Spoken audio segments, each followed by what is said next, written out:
are your pathophysiology. Now, you went through immunology with Dr. Laskin, and as you gathered that immunological events are quite complex, and they get more and more complex every time you look at the literature. And if there's anything you do not understand, you're more than welcome to come down and visit me into my office, in which case you'll get probably more confused by looking at all of the different posters I've got hanging in my office. So let's take a look at what we're discussing here this morning.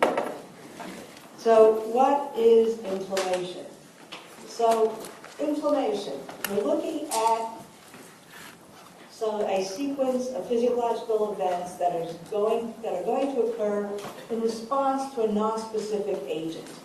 Now, what are we speaking about here? A non-specific agent. That could be anything, including allergic reactions, physical trauma. We're talking about extremes of cold, extremes of heat. We're talking about burns. It doesn't matter what it is. We're talking about anything that can trigger these events. And it's very important that your body responds to these events, because inflammation is required to neutralize or destroy an offending agent. And if that offending agent is a pathogen, of course, it's very important. We want to be able to get rid of it. We want to restrict tissue damage to the smallest possible area. So if you get a splinter in your finger and you have some bacteria on that splinter, you certainly don't want your kneecap involved. So we want to restrict the damage to that very small area. It alerts the body to the threat of tissue injury. So, okay, we have a problem. We need to take care of this problem. We want to be able to mitigate this threat and clear everything up. And lastly, it prepares this area for healing, because you don't want an open wound, because open wounds invite more problems where you're going to have this ongoing inflammatory reaction. And indeed, there are issues with chronic inflammatory responses. And of course, as we just mentioned, causes can be varied from exogenous to endogenous sources. Now, inflammation has been recognized for thousands of years. In fact, the ancient Egyptians recognized it. They called it shmet, or hot thing. So this papyrus dates back to 1650 BCE. The Egyptians were actually quite advanced for their time in recognizing different types of disorders. They just lacked the technology to be able to deal with many of the disorders. But they did recognize inflammation. They may not have known its sources, but they did recognize it. And as you are probably very well aware, that there are two main types of inflammation, acute and chronic. Acute, by its very nature, is very short-term, involves the hemodynamic changes that are seen within the bloodstream very locally. Exudate formation, and many of you, I'm sure, have experienced things like blisters, swelling, etc. This is your exudate formation, and the presence of granular leukocytes. And now, of course, this will mean that neutrophils are going to come into this area.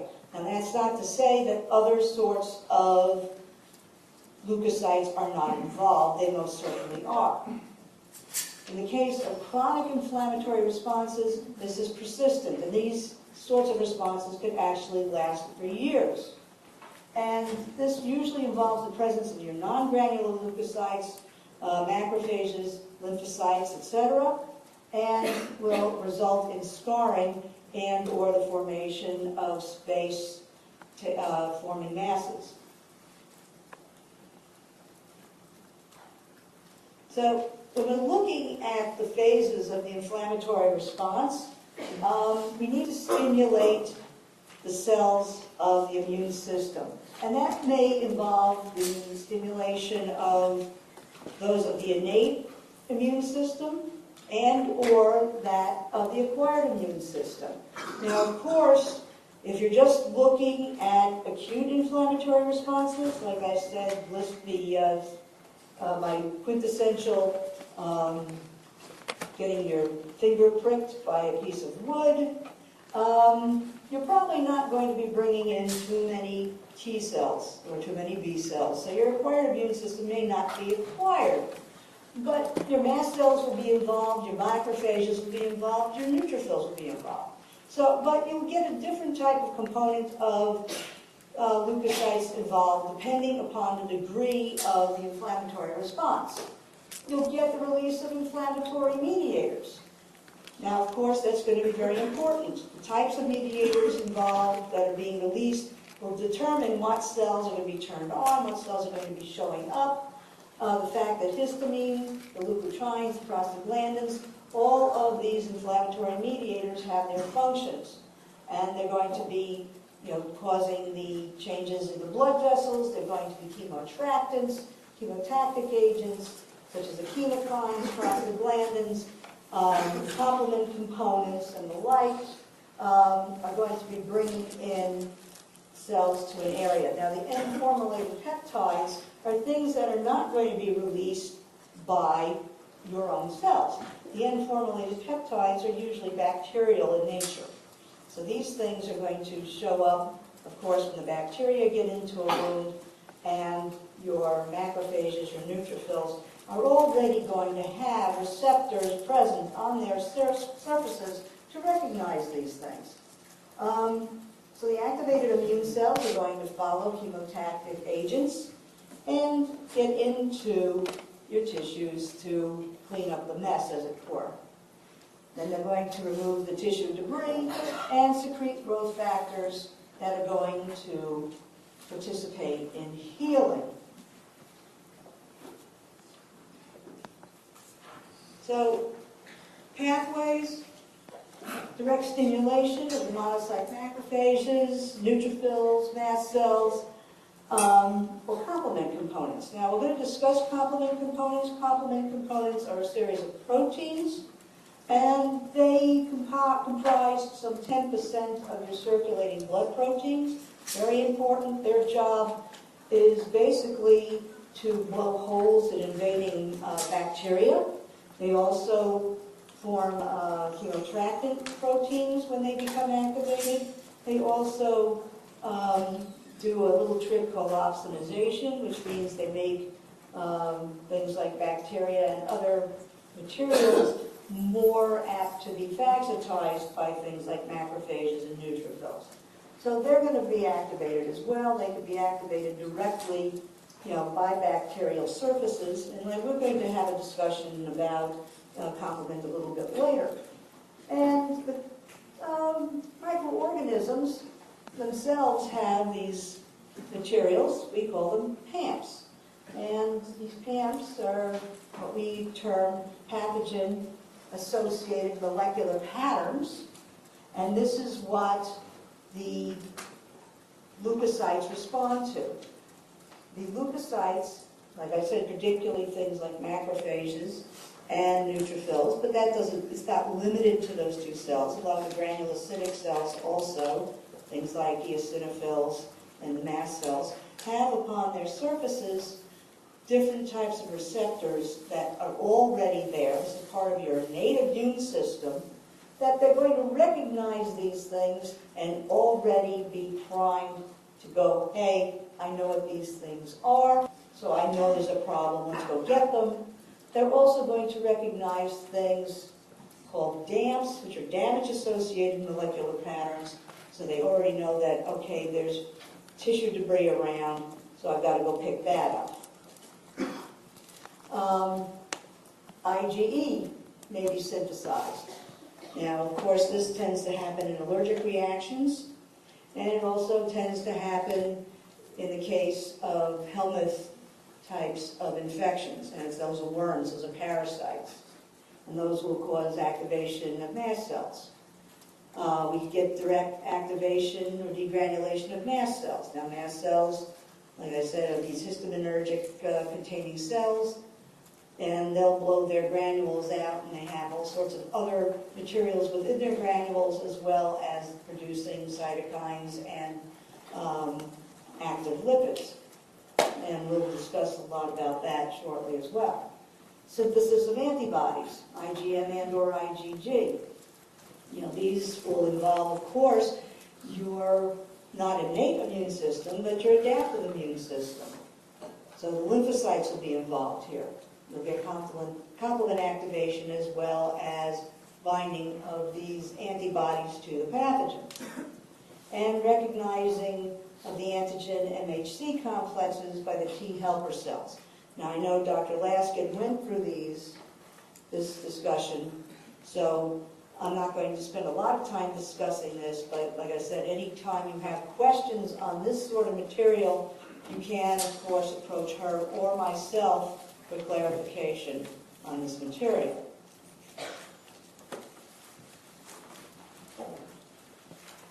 So, like I said, leukocytes can be directly stimulated by microbial components because upon their surfaces, they already have receptors that recognize things that are on pathogens, on bacteria. Things like toll-like receptors, things like non-like receptors, things that will recognize lipopolysaccharide and teichoic acid. So all of these things are going to be present in and around the leukocytes, on the leukocytes' surfaces. Lipopolysaccharide itself and teichoic acid will activate not only the complement cascade itself directly, but also the blood clotting cascade. And this is very important because some of these cascades, under normal condition, would require the presence of other materials. The complement cascade was first found to need antibody to be activated. Well, you don't want to have to wait a week or two for antibody to be produced to start this cascade. But it has been found that bacterial products will activate this cascade. Likewise, you don't want to necessarily have to have a severe amount of tissue damage to activate the blood clotting cascade, if indeed you need it. Now indeed, if you have bacteria in your system, chances are you do have tissue damage somewhere, which would already activate this cascade. Now we're going to discuss this as well a little bit later. But these are things that will directly activate leukocytes. Okay, so let's start off with acute inflammatory responses. Very rapid onset, could be minutes, seconds, and relatively short duration. So short duration could be, like we said, minutes, or it could be a few days. And what we're looking at is something where you're going to have some inflammation, some exudation of fluid, some edema. You're going to have the neutrophils probably coming in from the bloodstream as far as the immigration of leukocytes. Now, with that being said, neutrophils are not going to be the only cells involved. You have to remember, anytime there's tissue damage, any resident immune system cell is going to be involved. And when you're looking at tissue, all tissues have resident macrophages, and most tissues have resident mast cells. And most tissues have some resident lymphocytes floating around. I can't say floating around, they're in the tissues, usually in a lymphoid mass someplace. So there's always the potential, no matter where you have some damage, you're going to get more than one population of these cells involved, even in acute inflammatory responses. However, when we're talking about immigration of cells from the blood, we are talking about neutrophilic inflammation, neutrophilic immigration. Neutrophils do not normally live in blood tissues.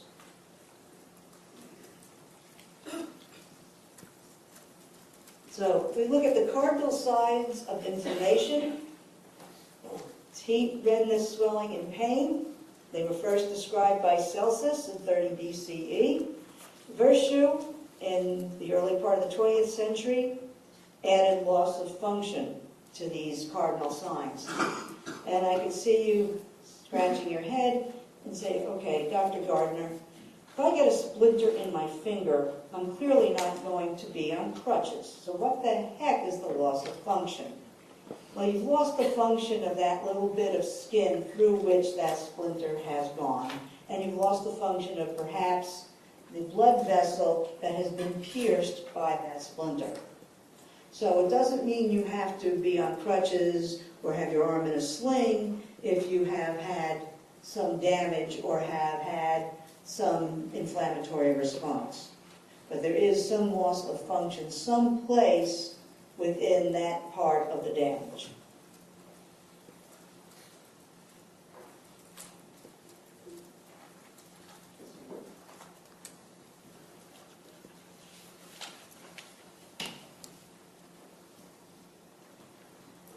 So as we look at the acute inflammation and the symptoms, there are a number of different physiological responses that occur. Things from release of the mediators from the cells, vasodilation occurs, increased blood flow into an area, extravasation of fluid because of the permeability of the endothelial layer of the blood vessels, cellular influx. Remember what we said, we're going to have mostly neutrophils coming in. If the problem persists, we'll get monocytes later, and elevated cellular metabolism. And if we look at what these things bring in, the heat is caused by the increased blood flow to the area and the increased cellular metabolism. Vasodilation and the increased blood flow are responsible for the redness. The swelling is due to the vasodilation, the vascular permeability, cellular influx, and the elevated cellular metabolism. And your pain is due to the inflammatory mediators, chemotaxis of cells into the area, and the increased cellular metabolism. So what happens? So the first stage in the inflammatory response is a vascular one, where you get an increased blood flow due to the arterial dilation. Now, what happens when you have arterial dilation is you actually will have a slowing of the blood flow. Now, I want you to wrap your head around this. I'm telling you there's increased blood flow to the area. So you've got vasodilation, and the flow of blood through the area is going to slow. Okay? Now, concept. Think of a green garden hose. You have a green garden hose, and you've got a flow going through the green garden hose. If you put your finger over the green garden hose, restricting the flow, what happens? It increases, right? Take your finger away, the diameter increases, and the flow is lessened.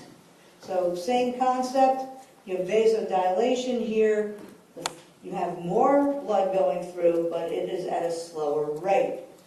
So we have the increased blood flow going in, we have the expansion of the capillary bed, and with the increased the expansion of the capillary bed, you actually will have the endothelial layer beginning to come apart somewhat, allowing for the extravasation of fluid and ultimately the immigration of neutrophils responding to whatever is going on in this area as far as tissue damage and or bacteria. Now, what would happen in the triple response is you get a thin red line, followed by a flush, followed by a wheal, which indicates the edema. Now, this is where I would usually do my little, I say, party trick. You could do this at home. You just take your thumbnail and scratch your inner arm, and I will apologize if I have to put this down over my arm. You scratch the inner surface of your arm. Within a few seconds, you'll start to see the red line forming. That red line is the first stage of your triple response, which will be the vasodilation of the capillaries. And probably within the next 30 to 60 seconds, you'll start to see the flush, which is the vasodilation of the arterioles shortly after this initial damage. Now, mind you, I never get to the point where I damage my skin enough to get to the wheal. And I don't hope any of you do. But at least you'll get to the first two stages of this triple response. Now, mind you, this is damage. And what have I just done? All I did was scratch my arm. What triggers all this? We've just physically hurt my arm. I've not punctured anything. I've not done anything. But what we've done, actually, is we've caused, by just physical damage to the exterior of the skin, some degranulation of mast cells, physical degranulation of mast cells, which are now going to cause this vasodilation, because things that the mast cells throw out, like the histamine, like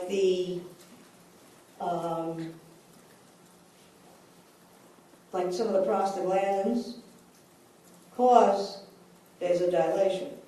I mean, you don't need anything more than that. I mean, that's pretty much all you've got. I mean, I've not done any significant damage to my arm, but yet I'm getting an acute inflammatory response.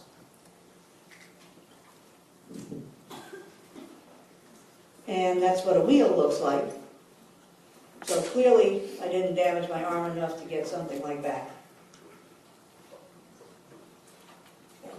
So, had I gone a little bit further and actually done something like gotten a splinter in my finger or broken the skin and done a little bit more damage, we would have gone to the cellular response, which then gives us a margination and pavementing of white blood cells, the immigration of white blood cells out of the blood vessel, in which they will chemotax into the damaged tissue and phagocytose anything that's damaged there.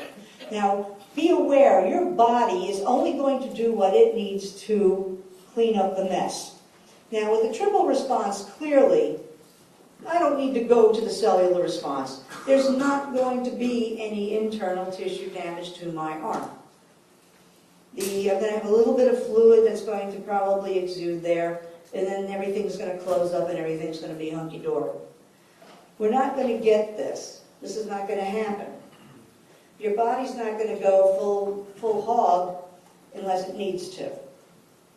So, in case it does, what will happen is now that you've got a slow blood flow in an area, you're going to have an endothelial layer that has upregulated its adhesion molecules. And no, I'm not going to put on the exam all these little bitty adhesion molecules. I'm just giving you the facts, man, just the facts. So the endothelial layer has these adhesion molecules, and as the blood flow slows, the adhesion molecules of the leukocytes will start to adhere to the endothelial layer. And so the leukocytes, and that includes the neutrophils as well as macrophages, will start to roll. They'll start to adhere. And under the influence of cytokines being produced by the tissue macrophages, so let's not forget these guys, because these guys now are responding to what? These guys are responding to whatever pathogens may have gotten in when we stuck the splinter through our finger. See, these guys are now eating microbes. Now, that splinter is not clean. So they're now throwing out chemokines and cytokines. And under that direction, you're getting the retraction of the endothelial layer, allowing for the neutrophils and, like I said, if it goes on long enough, ultimately monocytes to come through, or diapedese through, and join the tissue macrophages in the cleanup operation. So, just so you're aware, like I said, this guy is going to start everything because you've got bacteria in under the skin, in the tissues, wherever it is. And, they're going to call in the reserves. All right, we've got things here. I can't handle this myself, so I need your help.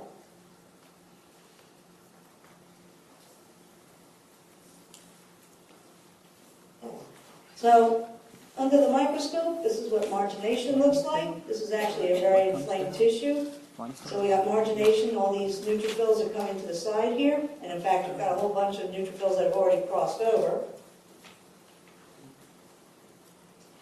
And this is a good set of pavementing. All these cells are up against the wall. There's an EM of pavementing. Now, scientists being logical creatures, name things after things they know. The first people that actually saw things like this under the microscope scratched their head and said, oh, you know what that looks like? That looks like the cobblestone street outside. So, pavementing. Yeah, I know. It's true, though.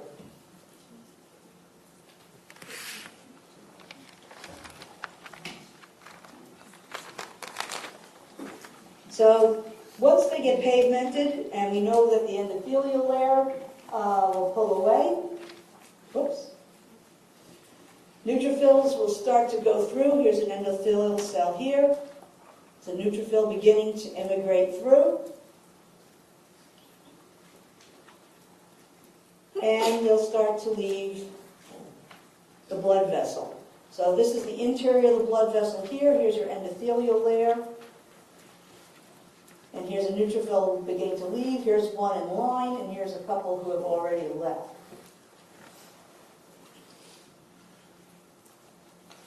Now, how do they know where to go? They know how to go by way of chemotaxis. Now, what's chemotaxis? Chemotaxis is directed migration towards a stimulus, as opposed to chemokinesis, where it's just movement towards due to a stimulus. And if you have a stimulus here by way of a concentration gradient, you'll actually have these cells move towards a concentration gradient. Back in the day when some of these systems actually let me do it, I had some very old videos that actually showed some very cool chemotaxis videos. Unfortunately, the videos are old enough that some of the equipment doesn't allow me to show them anymore. However, if you go to this website, cellsalive.com, they're still up there, and I strongly recommend you take a look at them because they're really cool. They show all sorts of different sorts of cell videos, including chemotaxis. So once the cells get to where they need to go, we have to get rid of the problem. They do so by phagocytosis. So remember, these cells already have on their surfaces receptors to recognize these pathogens. So by way of these receptors, they will pick these pathogens up. They will make a phagosome with them. Phagosome will then be internalized, merge with a lysosome, they'll have a lysosome, and destroy the pathogen, and the soluble debris will be ejected. And like I said, that same website, Cells Alive, actually has some really cool phagocytosis images as well. And here's some scanning electron micrographs. Here we have a cell, could be a neutrophil or a macrophage. I think this one's actually a macrophage, capturing bacteria. This is a yeast cell being phagocytized, being pulled in by a pseudopod, and this is a macrophage that's phagocytizing a couple of yeast particles. And like I said, this website's really cool. And if you don't want to go to the website, I've got these things on my computer downstairs. Now, something else interesting happens when you have a bacterial infection. Neutrophils, and now we found out macrophages, cast nets to catch these things. What they do is they extrude things within them, such as their nuclear chromatin, which has not only the chromatin, but their histones, proteases, peptides, and enzymes to catch the bacteria, to make sure they don't get away and start actually the destruction process outside of the cell itself, outside of the neutrophil itself. And these are called nets, so these are traps. This is something that people have only found for the last, I'd say, 5, 6, 7 years, and they've actually also found within the more recent times that macrophages do them too. So just another mechanism by which these cells are geared to get rid of pathogenic organisms. So, in a nutshell, that's what happens to get rid of bugs.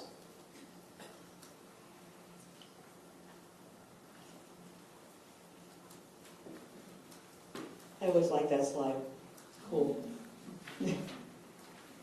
Okay, so we know what happens as we go along. Now, this stuff all happens not only in a sequence, but some of it happens at the same time. So, like we said, we get the fact that the endothelial layer pulls apart. At the same time the endothelial layer pulls apart to admit the cells, you're also getting the exudate forming, the fluid. Plasma fluid will leave the blood vessels. Now the cells won't leave the blood vessels, meaning the red cells, but you will get plasma fluid. And there are a number of different exudates that will occur during inflammation. Serous exudate is basically plasma. I mean, you're looking at a clear plasma fluid, and most of us have had that. I mean, think of blister. Now, blister is basically a serous exudate. A fibrinous exudate has fibrin in it. Purulent has got pus within it. Hemorrhagic is any one of these other exudates that's got blood in it. Because you cannot have a hemorrhagic exudate in and of itself, because that's called bleeding. And the catarrheal is a special type of exudate. This is the sort of exudate you get when you have, say, a respiratory tract infection. So this is an overproduction, actually, of mucus. So it's considered an exudate because you're dealing with an inflammatory process, but you're looking at a mucoid type of exudate as opposed to a more serous type of exudate. So, just to give you an idea, you know, blister, serous, this is what a fibrinous exudate looks like, all these little fibrin particles in this exudate. And this is a purulent exudate. This is an individual who died of an infection of the pericardial sac. And right in here, you can see this yellowish green material around the pericardium. And no, I think I was able to spare you the catarrheal exudate. I think you guys may know what that one looks like.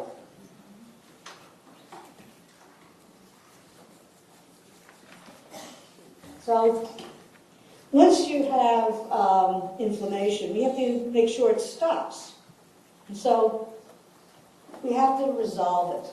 And in the last, say, 10 or so years, it has been very well figured out that the way that the inflammatory response, particularly the acute inflammatory response, is stopped is actually by the production of anti-inflammatory lipids. And a lot of that is actually steered by the neutrophil, which is something that when I was your age, I would not have thought. Actually, when I was your age, both the macrophage and the neutrophil were considered nothing more than garbage collectors, and we didn't know why we had both. But now, of course, we know considerably more about both types of cells, and we understand why we need both. So, if we take a look at the beginning, of course, we have the beginning of the inflammatory response and the vascular response and everything we've gone through, and the fact that we get the neutrophils into the damaged tissue. Now, this individual, Charles Serhan, is a very big man in the lipid field. So obviously he ties everything that happens just to lipids. Don't believe it. I mean, the fact that, he says, okay, vasoconstriction is due to thromboxanes and leukotrienes, vasodilation is due to prostaglandins, vascular permeability, chemotaxis. He boils everything down to the lipids. There are proteins involved too. So just keep that in the back of your head when you look at this particular chart. I'm just showing it to you because the resolvins, which are lipids, do play a very big role in shutting down the inflammatory response. But like I said, they're not the only thing that turns things off. There are proteins involved. Now, knowing that, the neutrophils actually do get themselves involved in what we call the lipid mediator class switch. Remember what I said, at the get-go, these cells and others are producing a lot of pro-inflammatory mediators. I said, yes, a lot of proteins, a lot of pro-inflammatory proteins, pro-inflammatory cytokines, and pro-inflammatory lipids. At some point, it becomes obvious to these cells, because of what they are picking up by way of lipids and cell debris, that there is no longer needed for them to bring in more inflammatory cells. So it is now becoming to the point where they are producing things that are anti-inflammatory. And these things are lipids like lipoxins, like resolvins. These are anti-inflammatory lipids. And we'll bring in some of the anti-inflammatory materials later as well. But these are very, very powerful materials that are made by these cells, by neutrophils, by macrophages, that help shut down the inflammatory response and will actually help resolve the whole inflammatory process. Like I said, if you listen to this gentleman, they're the only things that turn things off. But like I said, don't you believe it? Those of us who do protein chemistry know better. Now, the thing about the resolvins and some of the other lipids in this mix, they also are involved in shutting down chronic inflammatory responses where they can. They are also involved in wound healing. So these are things that I want you to be aware of. The fact that they are very, very involved in the resolution of the inflammatory process. But, like I said, there are anti-inflammatory cytokines that are proteins as well. So when we get to the end of the inflammatory process, whether you're a lipid person or a protein person, we like to have clearance of the stimulus, we want to have clearance of the mediators and the cells, and we want to have normal function. However, that's not always the case. Sometimes it doesn't resolve, and we can perhaps have abscess formation, or we can have chronic inflammatory processes happening. And if these heal incorrectly, we can either go, like I said, remain as a chronic inflammatory response, or we can go into a fibrotic system where you actually do have loss of function within that particular area.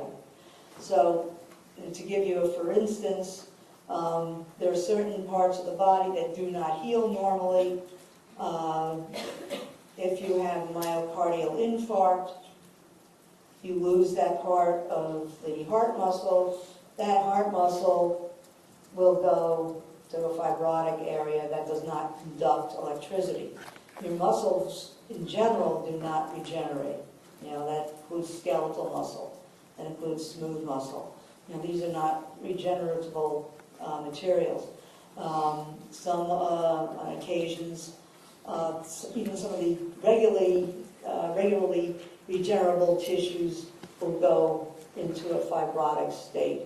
So just be aware that not everything that goes to an acute inflammatory state goes back to a normal resolution. We'd like to think it does, but it doesn't always. So if it doesn't, we may end up with chronic inflammatory responses, and this may be due to some persistent antigen. We don't know what that antigen might be. It might be an antigen that likes to live very happily inside of macrophages. There's some bacteria that like to do that. There may be an accumulation of antigen processing cells that are just trying to get rid of some very low level antigen that for some reason cannot be cleared. There may be just an irritant that would cause a chronic inflammatory response. You know, you're walking down the Jersey Shore, you cut yourself on a piece of glass, and you're not overly good at getting all the sand out. You heel over, and now you've got silica stuck in your foot, and that irritant alone can cause a chronic inflammatory response. But you can get tissue destruction just due to that irritant, because what's going to happen is your body's going to try to wall off that irritant. So you're going to get tissue destruction, you can get walling off of that area, and this is usually distinct from acute inflammation.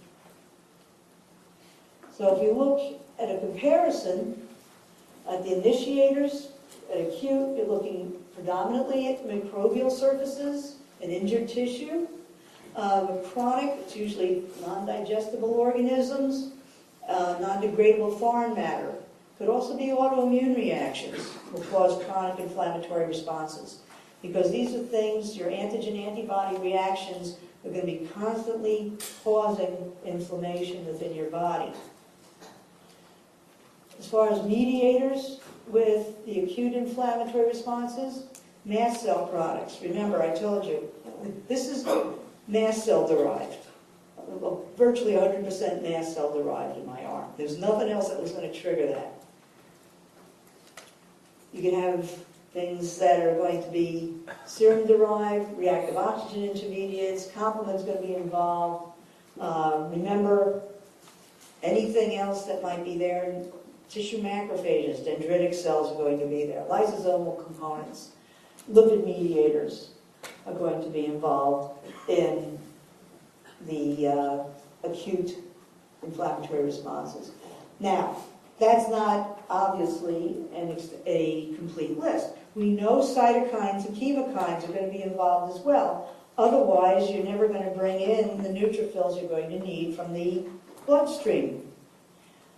Now, if you look at chronic, over here you're going to have predominantly T cell and macrophage products, because that is what you're going to have. You're going to have the non-granular leukocytes that are going to be trying to wall off whatever the problem is. You're going to have a lot of cytokines and growth factors here. You're going to have occasionally complement as well as lipid mediators. This is something that's going to be ongoing unless you can break the cycle. Cell populations. Now, the cell populations we're involving here are cell populations that we're talking about not only being in the tissue proper, because we know that macrophages are but neutrophils aren't, but things that are going to be being exuded into the area, and we know neutrophils are. And in the case of the chronic inflammatory responses, T cells we know are going to be there, plasma cells. Plasma cells, if you remember from Dr. Laskin's talk, antibody secreting B cells, right? Macrophages and fibroblasts. You get a lot of scarring and fibrin deposition in chronic inflammatory responses. Time course, as I said, with acute, as you'd expect, very short term. With chronic, very insidious. It could last for years. Outcome. We'd love, for acute to come to complete resolution, but you may get a pointer that may actually work. There it is. abscess formation, or it may go to chronic inflammatory responses. If you're already in a chronic inflammatory response, you may get tissue destruction and or fibrosis.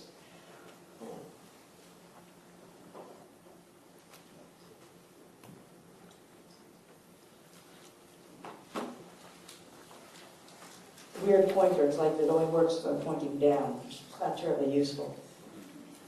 So, when we look at chronic inflammatory events, remember, we have something somewhere in the body that we cannot clear.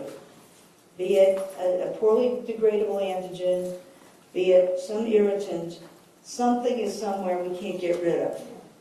So we are having monocytes come in. We are also having tissue macrophages being involved.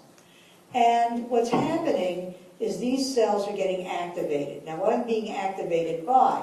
They're being activated by whatever is there, perhaps if it's a low-level antigen, is being activated by T cells that may be already there trying to get rid of whatever it was turned on to begin with.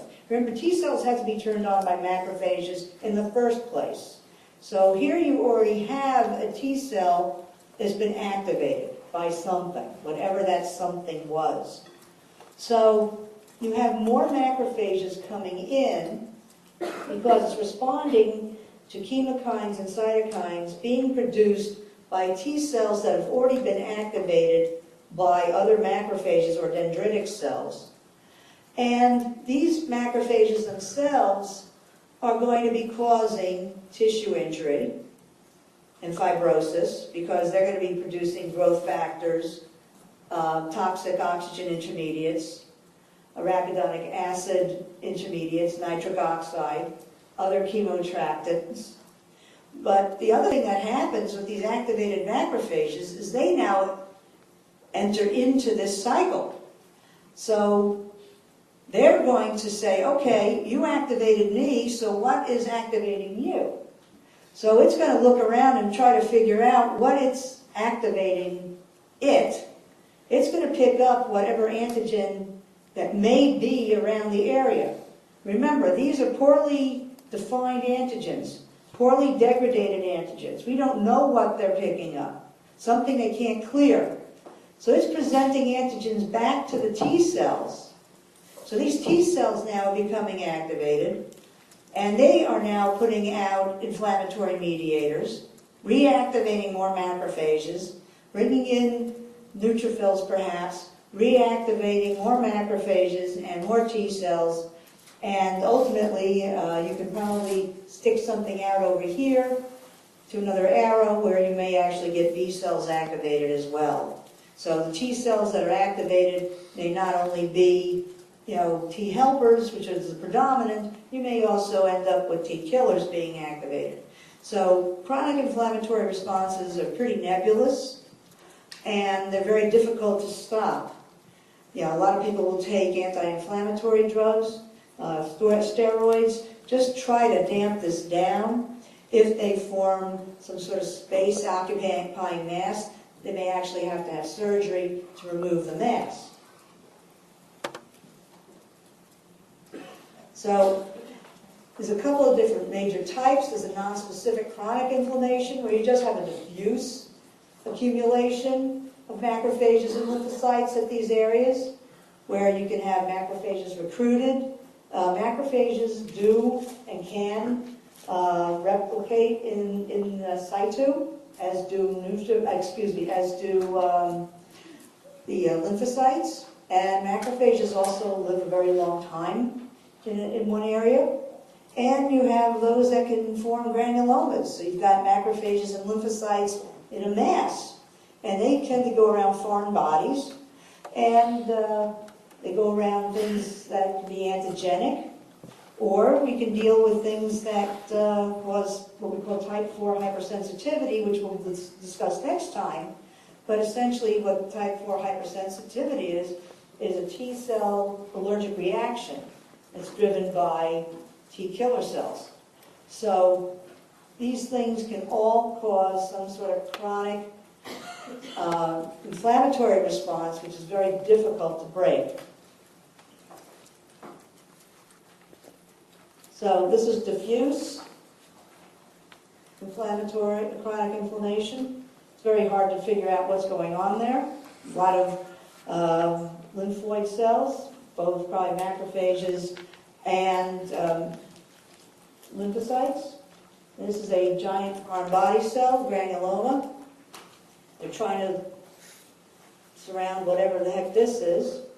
And as you can see, you've got this giant foreign body cell. Essentially, these are macrophages that have fused into one huge single cell. That's why they call it a giant foreign body cell. You've got a fibrous core around it, I should say some fibrin deposition around it. You'll have lymphocytes and fibroblasts around it. And, so this is sort of what you'd find if you tried to take this thing out, where you have T cells around it in the shell, you have the core with macrophages of the giant cell. So, this is a big, space-occupying mass, and the only way to get rid of something like this would probably be to remove it surgically. So if we take a look at where these inflammatory mediators come from, a lot of them are cell-derived, as we already pretty much mentioned. Histamine and serotonin are preformed in secretory granules, say from mast cells. Newly synthesized, they come from a number of different cells, such as leukocytes, mast cells, macrophages, etc. You've got things like platelet activating factor, leukotriene, prostaglandins, reactive oxygen species. So these are all newly synthesized upon stimulation of the cell. Now, lest you think you only get these things from immune system cells, you take a look here, excuse me, you see something that says EC. EC is endothelial cells.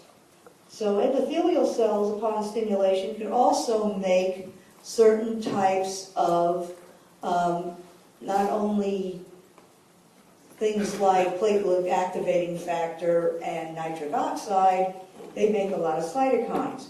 But that's not limited to endothelial cells. Under certain circumstances, depending upon the organ, you can find cytokines being produced by a wide range of tissues. That includes lung cells, liver cells, and I'm not talking about macrophages and endothelial cells in there. There are other cells that can produce these materials under stimulation. So be aware that under the proper conditions, you'll find cytokine and or chemokine production under inflammatory duress being produced by a wide variety of tissue cells. And indeed, if you look at the liver is makes quite a few materials. And if you take a look at the liver is actually the source of many of your complement components, as well as a lot of your clotting factors. So, be that as you may, you're getting a lot of your factors from many sources. Now, I mentioned that we would discuss the complement cascades.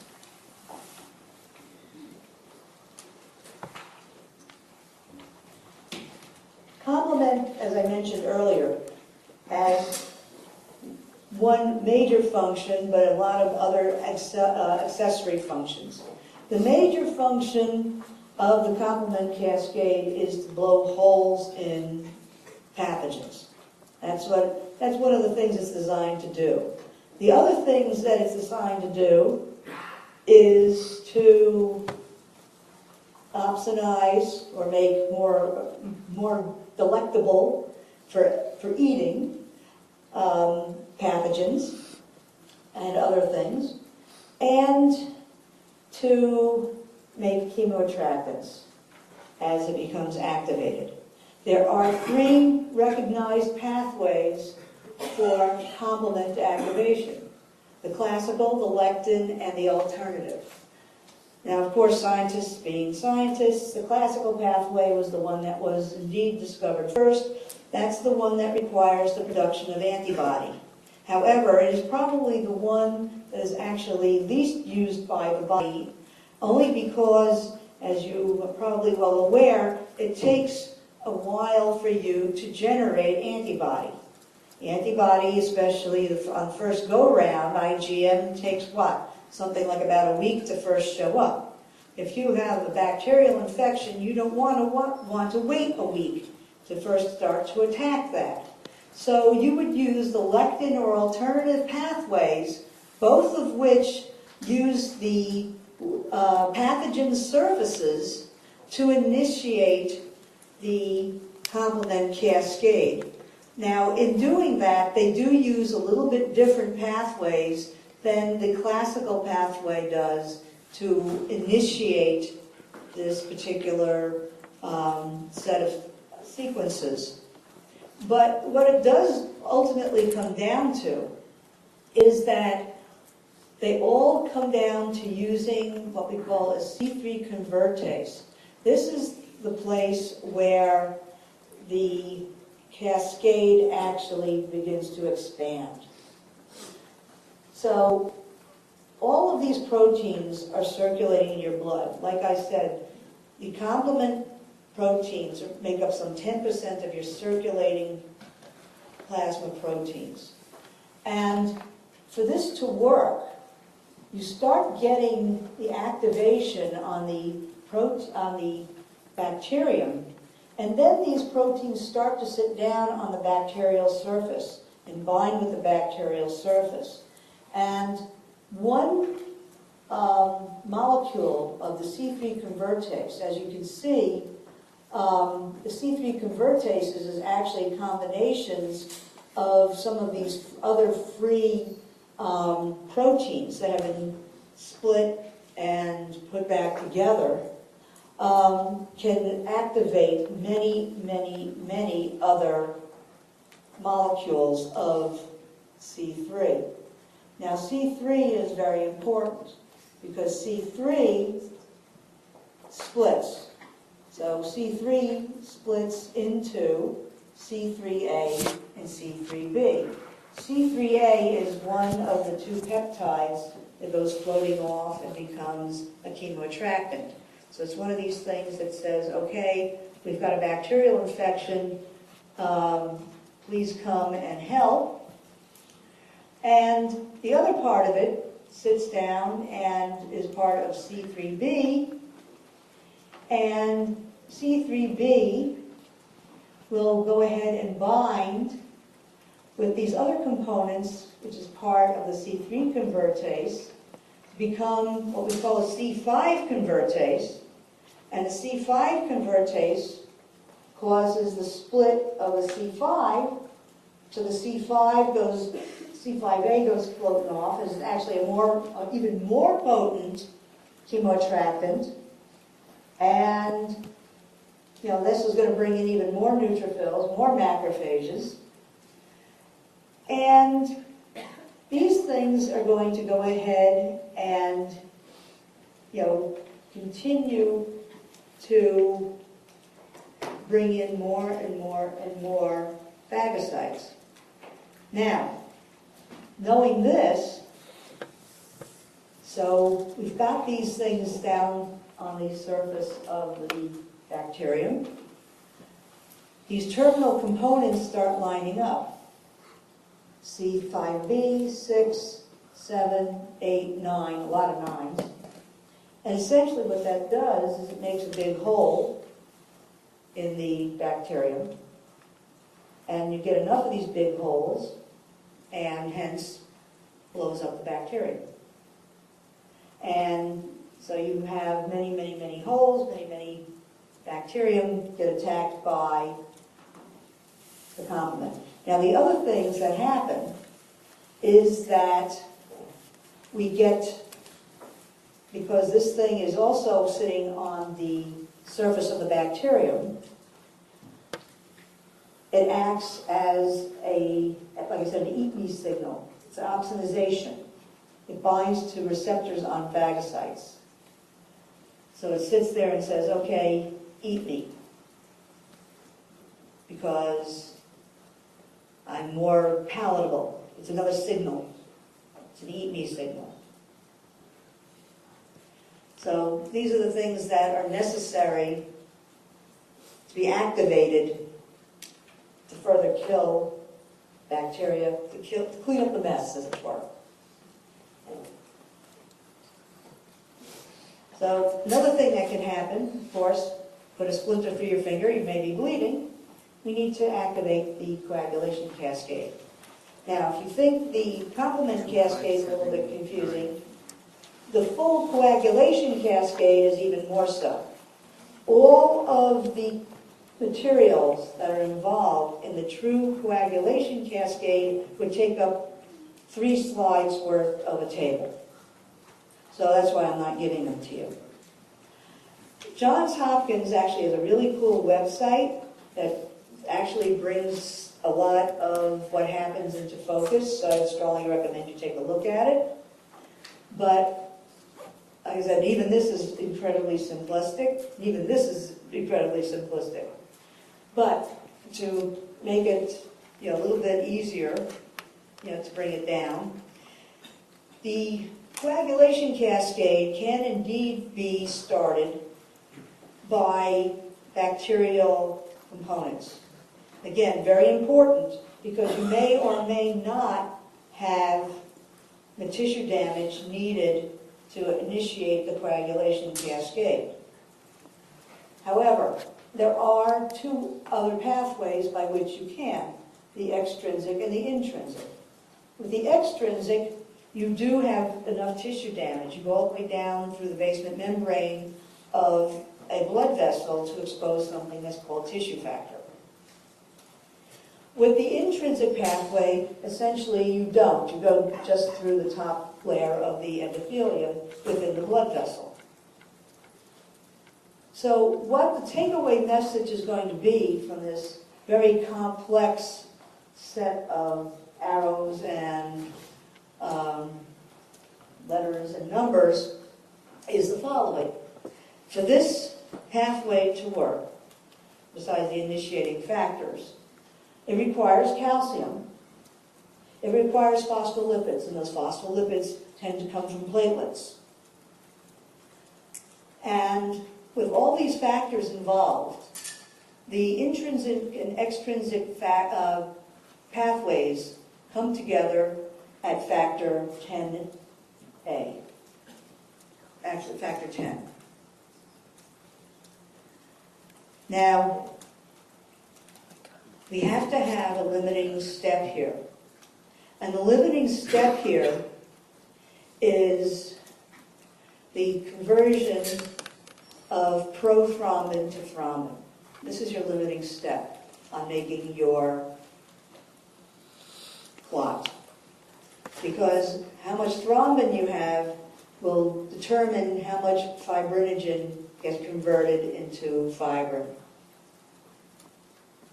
So this is your limiting step. Now, of course, once you get your fibrin cross-linked polymer, you're looking at something that's going to be very tough.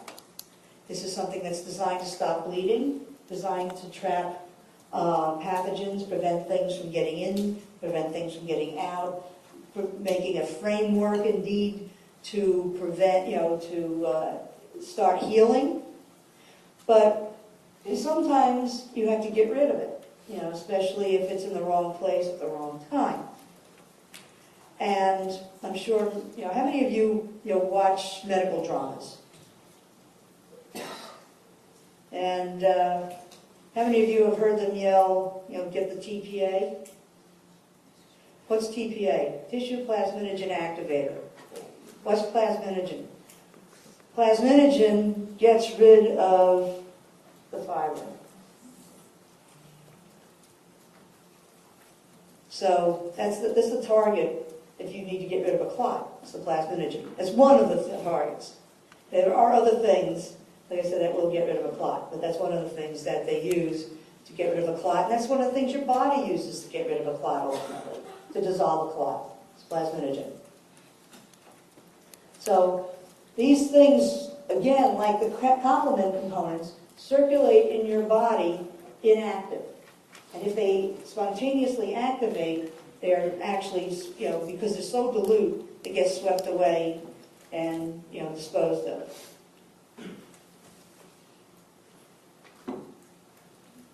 So just quickly, I'm not going to belabor these because I'm sure Dr. Laskin brought a lot of these up.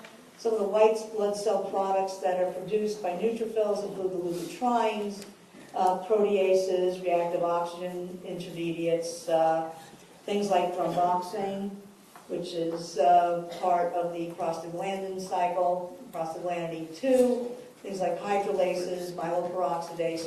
So basically, you're looking at something that's designed to kill. Monocytes, macrophages, and again, this is a very truncated list.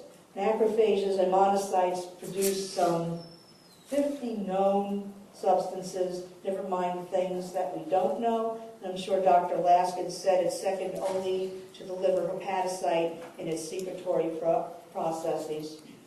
A whole host of cytokines, reactive oxygen and nitrogen species, and the like. Lymphocytes, of course, we're dealing with T helper cells. I've only listed 4 out of the now 9 known T helper paradigm cells. The T cytotoxics, and we have, of course, the B cells. Now, how many of you knew that there are now 9 recognized T helper subsets? I know we always usually deal with the Th1 and Th2, and we do probably mention the Tregs at some point, but there are now 9 recognized T helper subsets. And there's also a T0 that people are throwing around as well.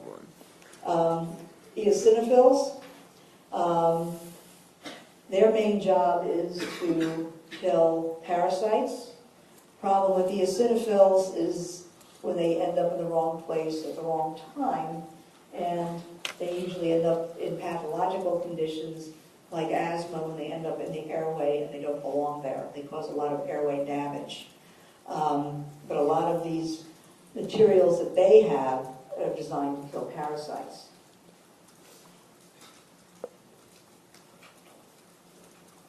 And if we look at the mast cells, and I'm sure we've done this ad infinitum, they've got things that are produced prior to their degranulation, things like histamine, serotonin, serine proteases.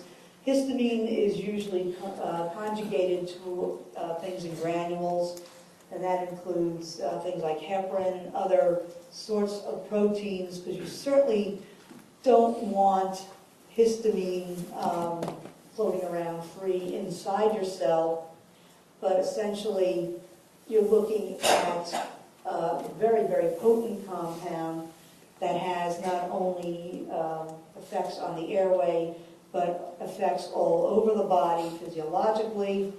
And I'm certainly not going to give you my histamine lecture here because that would take me another hour and a half. So you don't want to do that. But you have histamine receptors all over your body, every places from your blood vessels to your gut, to your brain, to your immune system cells. And not only does it release histamine and these serine proteases, but a whole host of lipid mediators as well, which is what makes it such a potent foe once it degranulates and can cause problems systemically.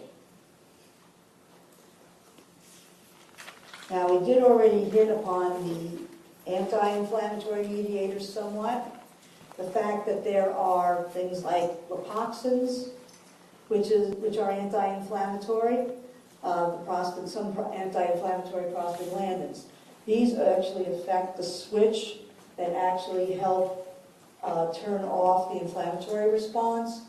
Now, one thing I did not mention when I showed you that little diagram is the fact that the things like the resolvins and the protectins and the merarcins are made from the omega-3 fatty acids. Anyone ever wonder why everybody says you need your omega-3s? Now you know. Omega-3 fatty acids are considered required as part of your diet because you can't make too many, and that's the same with the precursors to the arachidonic acid. Your body also can't make fat, so you need to get them from your diet.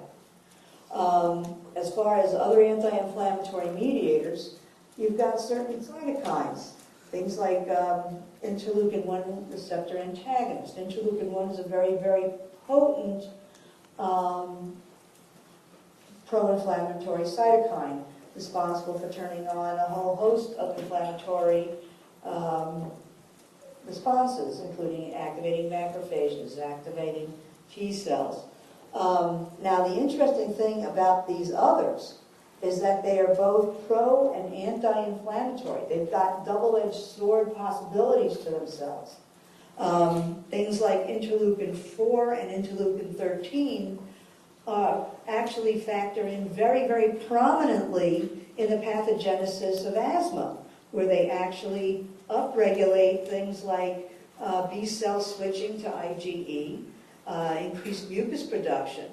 However, the other things that they do is they downregulate T-cell killing. They downregulate macrophage function. So that's why they call them part and parcel of anti-inflammatory. IL-10 is considered an anti-inflammatory cytokine. Again, it turns down macrophage function. Transforming growth factor beta, another one of these cytokines that turns off macrophage function. So despite the fact that a lot of these cytokines up here, the first listing of them, you'll see, oh, these are pro-inflammatory cytokines, perhaps with the exception of IL-10. What makes them anti-inflammatory is they tend to decrease macrophage activity. And if you decrease macrophage activity, almost by definition, you can decrease inflammatory activity. Like I said, despite the fact they do other things that increase other sorts of immune system function.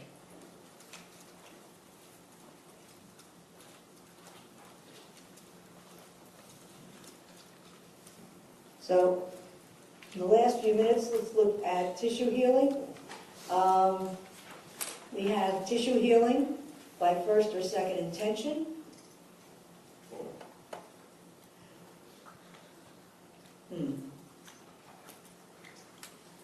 Batteries are not dead, they're just out of position. So first intention, minimal or no tissue loss, minimal or no scarring. Think of a very minimal tissue scar, surgical scar, where you have a very, very nice scalpel line, very clean. You know, that's something you're looking at as far as a first intention type of healing. Second intention, you might want to think of maybe a burn or something where an ulcer, where you actually have some significant tissue loss, where you have the production of something that's called granulation tissue, and we'll go over that in a minute, where the healing is very slow and you have more significant scarring. So if we take a look at these images, and if you look at healing by first intention, you'll have scabbing, and so you'll have the migration of cells. I apologize for the fact that this is not working, so we'll have to go this way. Migration of cells into the area. Now it does say that we get some granulation tissue, but the granulation tissue, does that work a little better? Moment. Okay. So the granulation tissue that you get in first intention is very, very minimal if you get any at all. So what you're getting are some fibroblasts coming in, some new blood vessels coming in, but again, you're looking at very, very, very small amounts coming in. And indeed, you get the reepilization of the skin here, and you get the fibrous union over here, and it's almost like there's a normal area. Now, like I said, is there a scar? There might be some, but the scarring is going to be incredibly minimal. In the case of second intention, as you notice, there's a larger area of loss of tissue. So there's a larger bridge through which the epithelial layer has to come. You have a larger number of macrophages and fibroblasts coming in, more blood vessels infiltrating, and these fibroblasts have to come in. Actually will have a wound contraction event coming in with the fibroblasts and the fibrous tissue, and this will definitely be a very visible scar compared to something like this. So once these collagen fibers mature, you will actually see this more visibly than something like this.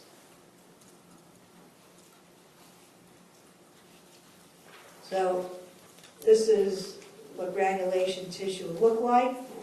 We have this is the beginning of the healing process up here, and on the microscopic side, you see all of the macrophages coming in, the fibroblasts here.